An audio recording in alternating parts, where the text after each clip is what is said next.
কি মন্ত্রী মশাই, কোনো খুশির খবর হলো নাকি? চোখ মুখ দেখে তো মনে হচ্ছে খুশির খবর হয়ে গেছে। আরে বলে ফেলো বলে ফেলো, আমার যে আর ধৈর্য ধরছে না। আমি সেই সকাল থেকে অপেক্ষা করে বসে আছি কখন খুশির খবর শুনবো বলে, তুমি জানো? আরে বলে ফেলো মন্ত্রী মশাই, কি হলো? আমি যে আর অপেক্ষা করতে পারছি না। আমার দুই রানী সব ঠিক আছে তো?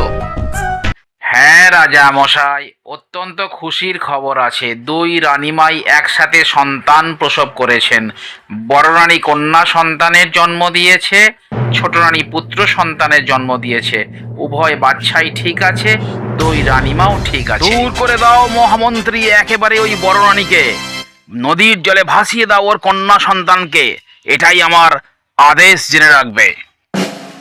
আর বড় রানীর মুখ দর্শনও আমি করতে চাই না। অপরাধ মার্জনা করবেন মহারাজ। এই মুহূর্তে বড় রানীকে নির্বাসনে দেওয়া এবং ছোট্ট বাচ্চাটিকে নদীর জলে ভাসিয়ে দেওয়া কি যুক্তিযুক্ত হবে? ভুলে যেও না মহামন্ত্রী, তুমি এই মুহূর্তে মহারাজের সঙ্গে দাঁড়িয়ে কথা বলছো। আমার আদেশই একমাত্র শিরোধার্য। এখনই আমার আদেশ পালন করো। যথা আজ্ঞা মহারাজ। জানো দিদি, বড় রানীমা কন্যা সন্তান জন্ম দিয়েছে বলে রাজামশাই তাকে বনবাসে পাঠাবার জন্য নির্দেশ দিয়েছেন। রানীমা, আপনি একটু সাবধানে থাকবেন। আপনি কন্যা সন্তান জন্ম দিয়েছেন বলে রাজাবাবুর ঠিক মতি ভালো নয়।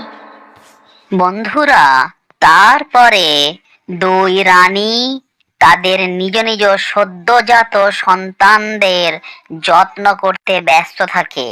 কিন্তু বড় রানী ভাবতেও পারে না মহারাজ তার কন্যা সন্তানকে নদীতে ভাসিয়ে দেবার আদেশ দিয়েছেন, সাথে সাথে তাকেও বনবাসে যেতে বলেছেন। কন্যা সন্তান জন্ম দেওয়াতে বড় রানীর জীবনে নেমে আসে এক ভয়াবহ অন্ধকার সময়। আমাকে ক্ষমা করবেন রানীমা, আমি মহারাজের আদেশ পালন করতে এসেছি। আপনার সন্তানকে মহারাজ নদীতে ভাসিয়ে দিতে বলেছে। বড় রানী একেবারে কান্নায় ভেঙে পড়ে। তার জীবনে নেমে আসে দুঃখের দিন। এরপরে বড় রানীর একমাত্র সদ্যজাত কন্যাকে মাথায় করে নিয়ে দাসী শান্তা নদীতে ভাসিয়ে দেবার উদ্দেশ্যে রওনা দেয়।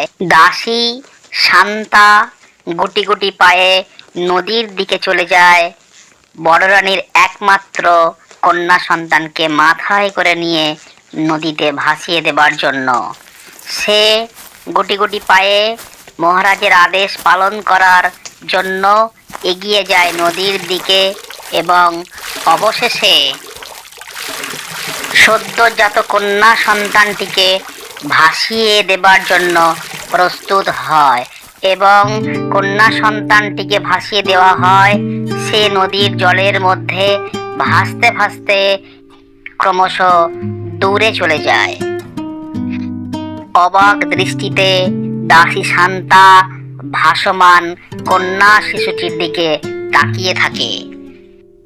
দাসী শান্তা মহারাজের দেওয়া আদেশটিকে ঠিকঠাক পালন করে সেই সদ্যজাত কন্যা সন্তানটিকে ভাসিয়ে বাড়ি ফিরে আসে। তারপরে আরে বাপরে, কাদের মানুষের বাচ্চা ভেসে ভেসে নদীতে আসছে রে। বাহ, ভালোই হলো,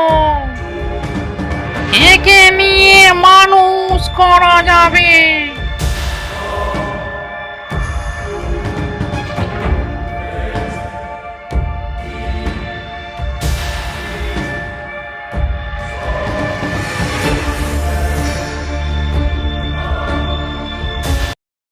বন্ধুরা, তারপরে সেই রাক্ষসী বুড়ি ছোট্ট মেয়েটিকে নিয়ে নিজের প্রাসাদে চলে গেল। শুরু হলো বড় রানীর বনবাস জীবন। সে একাকিনী দুঃখের সঙ্গে বনের মাঝে একটি ছোট্ট মাটির কুটিরে দিনের পর দিন কঠোর পরিশ্রম করে তার জীবন অতিবাহিত করে। দেখতে দেখতে কেটে গেল অনেক বছর। বড় রানী তার এই কষ্টের দিন একেবারেই বইতে পারছে না। কখনো কয়লা ভাঙা, কখনো জল বাওয়া, কখনো দিন মজুরের কাজ তাকে করতে হচ্ছে। আর ওদিকে সেই রাজকন্যা রাক্ষসী বুড়ির কাছে দিন দিন বড় হয়ে আজ 18 বছরে পা দিল। রাজকন্যা এই রাক্ষসী বুড়িকে বুড়িমা বলে ডাকে। বন্ধুরা, আর এই দিকে ছোট রানীর ছেলে মহারাজের প্রিয় রাজকুমার, সে দেখতে দেখতে বড় হয়ে গেল। বিভিন্ন অস্ত্র শিক্ষা, তলোয়ার চালানো, নৌকো চালানো, এমনকি বিভিন্ন খেলাধুলাতেও সে পটু হয়ে গেল। যুদ্ধবিদ্যাতে তার সঙ্গে জুড়ি মেলা ভার। আশ্চর্য, এই জঙ্গলের মাঝে এরকম প্রাসাদ সম বাড়ি এর আগে তো কোনোদিন আমার চোখে পড়েনি। কিন্তু আমি এর আগে তো অনেকবারই শিকারে এসেছি। বিষয়টিকে তো ভালোভাবে অনুসন্ধান করতে হচ্ছে। কার এই বাড়ি এখানে এলো জঙ্গলের মাঝে এরকম প্রাসাদ সমান বাড়ি? দেখি তো,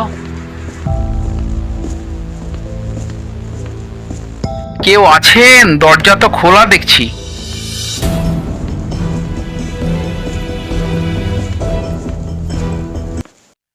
আশ্চর্য, এই জঙ্গলের মাঝে এরকম প্রাসাদ সমান বাড়ির ভিতরে অন্দরমহলে ঘুমন্ত অবস্থায় রয়েছে এক অপরূপা সুন্দরী নারী। কে এই নারী? কে তুমি? এক্ষুনি তুমি এখান থেকে চলে যাও। এটা ভয়ানক এক রাক্ষসপুরী, নইলে তোমার নিশ্চিত মৃত্যু। তুমি ভয় পেও না, তুমি নিশ্চিন্তে থাকো। আমি হলাম চম্পকনগর রাজ্যের একমাত্র রাজকুমার। তুমি নিশ্চিন্তে তোমার সম্পূর্ণ ঘটনা আমাকে খুলে বলতে পারো, আমি তোমাকে মুক্ত করব।